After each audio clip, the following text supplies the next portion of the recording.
What is going on, guys? Fifa here and welcome back to another video on the channel. Today I have for you a very interesting video. Today I have the top 11, in my opinion, for the best lengthy players on FIFA 23. For cheap FIFA 23 coins, make sure to check out MMOEXP.com to get fast and reliable coins. And make sure you use code VIPER at checkout, get yourself a 5% discount. Of course, this only works on next gen, so if you don't have a next gen console, do not worry about watching this video. But if you are enjoying FIFA and you are playing it on next gen, this video is for you. Now, from experience, I've used a lot of lengthy players, and some of the players in this team need a specific counter style to be able to get to the lengthy accelerate type. But there is quite a lot of them that you can just put a shadow on, or an anchor, or a hunter, to really get a boost somewhere else for these cards. But we've got a few CDMs, we've got a few centre mids, we've got a few centre backs, and we've got two strikers to end off with. But starting off with, in net, we have David Alaba. And David Alaba is one that needs an architect and free chemistry on him to get the lengthy accelerate type. So make sure you have the architect on him to get the lengthy accelerate type. And the great thing about David Alaba this year and on this FIFA is he's a really good ball playing centre back, which allows him to be a really, really solid player on this game, guys. That incredible short pass, the good vision, the good agility and balance, and the good dribbling outside of that, plus the lengthy accelerate type, makes him an absolute animal. You could play him in CDM, you could play him left back. He is absolutely brilliant, and I really like David Alaba on this game.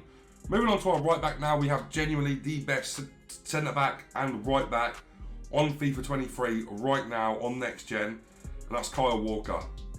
Kyle Walker on this FIFA is genuinely the best right back and centre back I have ever used at the start of a FIFA. His lengthy accelerate type is brilliant, but he also has his own running animation in game, which means he is absolutely ludicrously fast. He is running so fast. He is so good at recovering. So if you're playing an offside trap, for example, and your entire team gets caught out, Kyle Walker will catch up to Mbappe. He'll catch up to the likes of Rashford. All them sorts of players. He is insane on this game. I absolutely love Kyle Walker, and he's already lengthy by default. Just put an anchor on him. Make sure you don't boost his dribbling, because if you boost his dribbling, then I believe he goes to controlled. It's very important that we don't do that. And dribbling on next gen anyway is poor, so don't worry about boosting any of these cards dribbling really, other than maybe one or two. But Kyle Walker, I'd recommend for anybody's team. He is so much better than Hakimi, so much better than Cuadrado. He is definitely the best right back on the game right now. Alright then, guys, moving on to our first centre back. We have the best centre back on FIFA 23 right now. The only other one that is probably arguable is Lucio, and the guy we've got next to Virgil as well. Virgil Van Dijk is insane on this FIFA. Now, previous years, Virgil's always been good, but because of that pace split, it's actually kind of made him unusable. You can maybe use him for like the first month or so, but when we start getting special cards, we need to remove him from our team. The acceleration is too low in previous FIFAs to allow him to be good enough in centre back. He's just too slow straight away. Like, you need to wait for him to get up to speed, which is really annoying and makes him unusable on FIFA. But this year, because of the accelerate type, and of course him being lengthy, makes him bonkers. He is so fast. It's like using Vieira from every other year on FIFA. You know how Vieira takes a really long strides? Even though he's only got like 85 pace, Vieira does, he feels like he's got like 95. That is Virgil Van Dijk this year.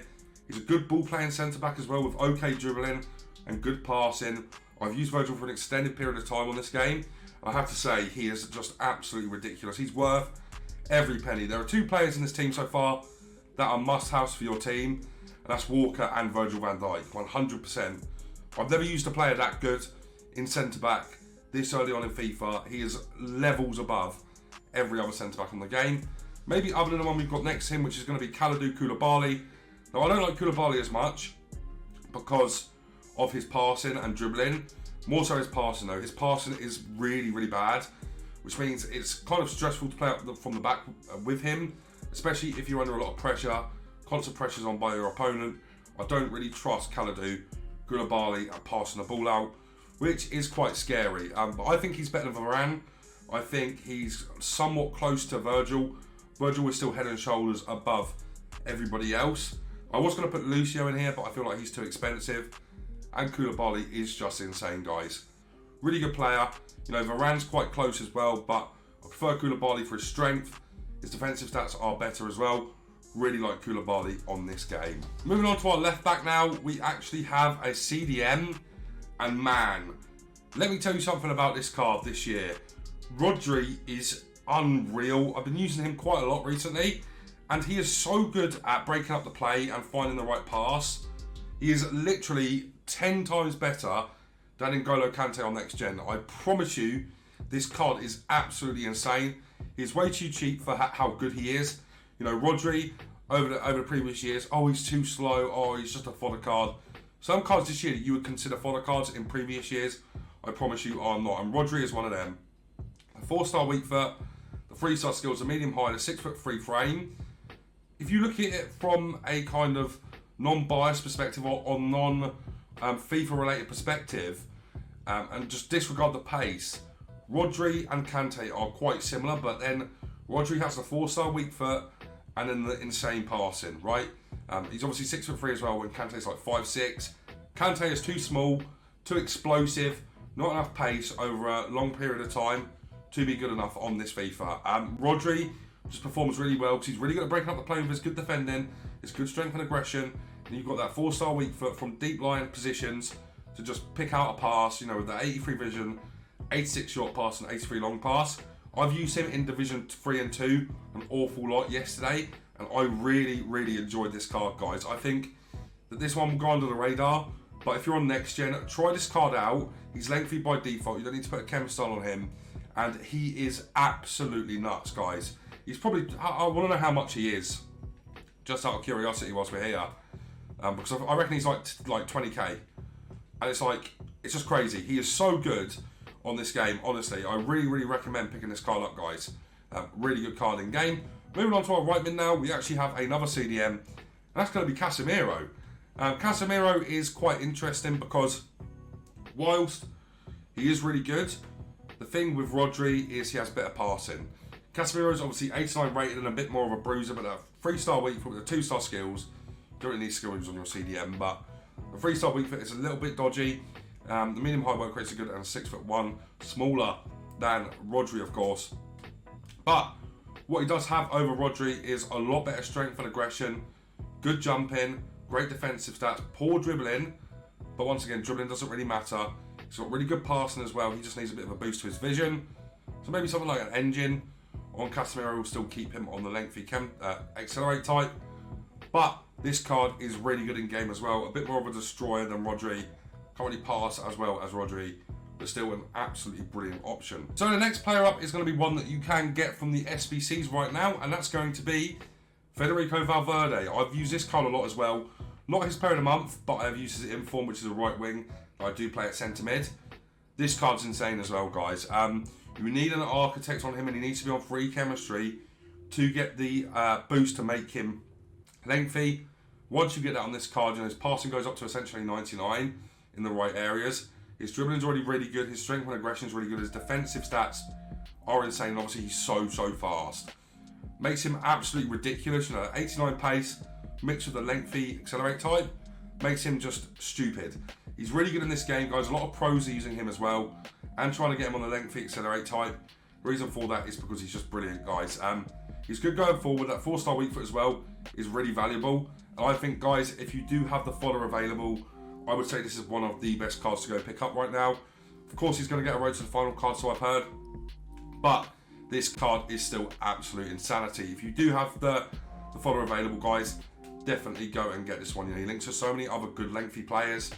Really like Valverde on this game. Probably my favourite box-to-box centre mid, other than maybe left mid, which is going to be somebody else. But Kessie is coming in next. Now, obviously, if you don't want to watch, unlucky. He's got a big injury just now. But in terms of a CDM, again, this card is insane. He's got good shooting for a CDM. He's got okay passing with that 4-star weak foot again. Okay agility and balance, but he is still lengthy by default. His dribbling outside of the agility and balance is really good as well. And his defensive stats are really good. He's really physical too.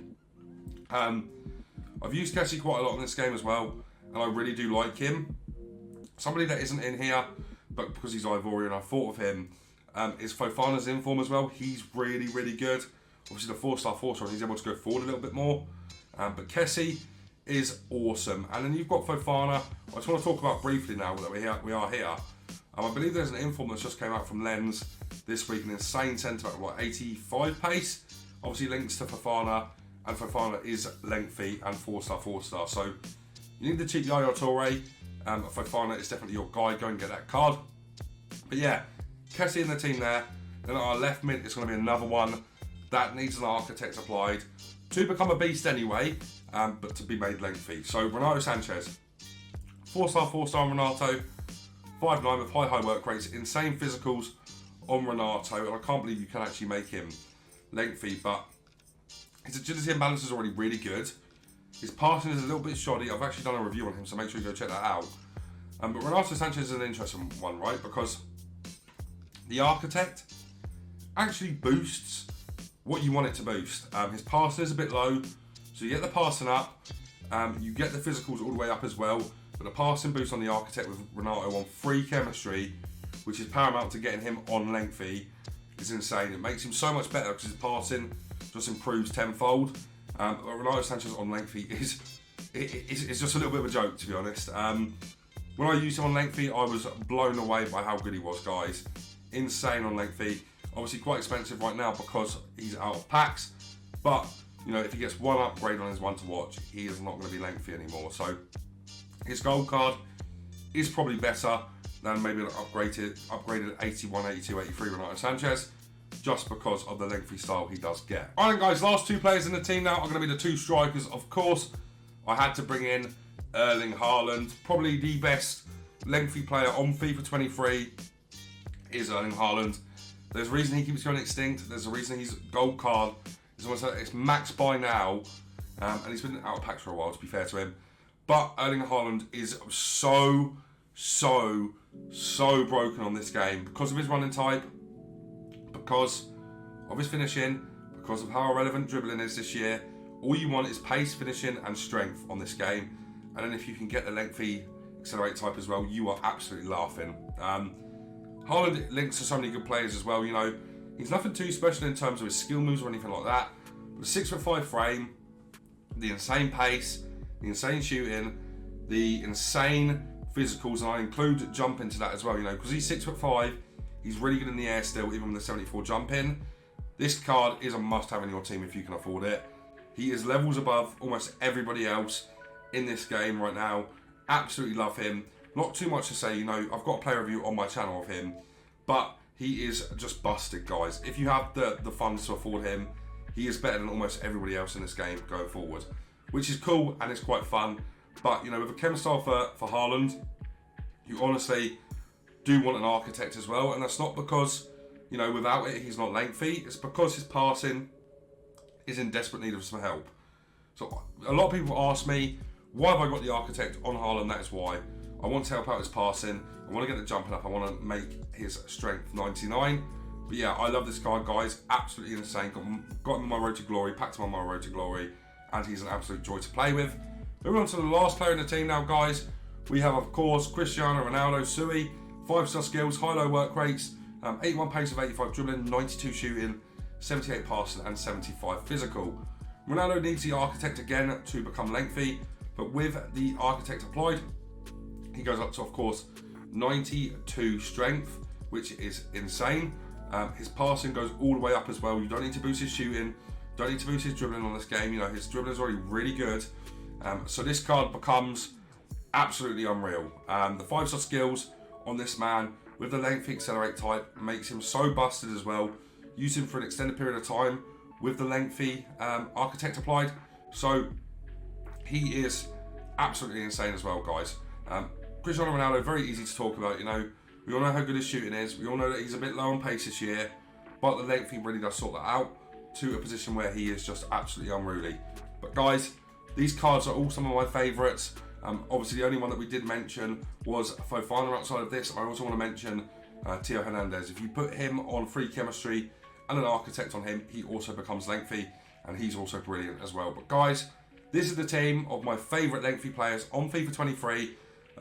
You know, there are some here that are better than others. I'd say Virgil, Walker, and Harland are my favourites. and Rodri probably coming in as my fourth favourite.